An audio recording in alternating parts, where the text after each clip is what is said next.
Salam əziz şagirdlər, bugünkü mövzumuz Azərbaycan dilindən qoşmaların amonimliyi ilə bağlı ev tapşırığıdır.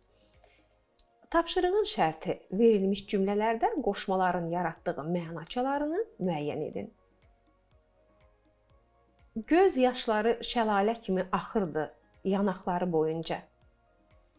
Növbəti cümləmizdə isə könlümcə bir bahar istəyirdim, nə qış, nə də yay.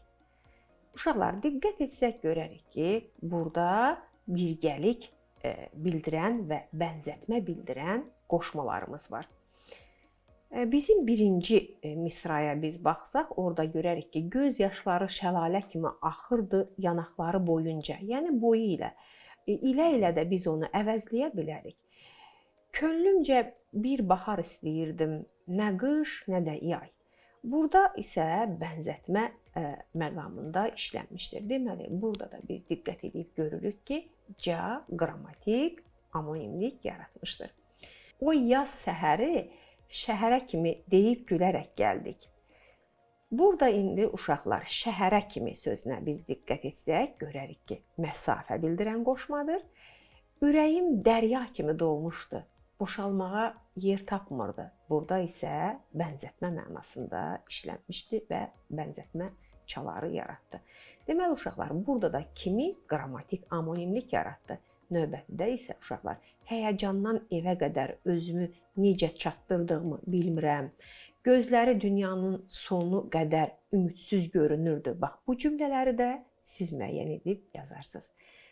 Növbəti tapşırığımız sarı sözünü cümlələrdə sifət, feil və qoşma kimi işlədib yazmalıyıq. Gəlin diqqət edək. Sifət kimi işlətsək uşaqlar, təbii ki, o suala cavab verəcək. İndi gəlin baxaq.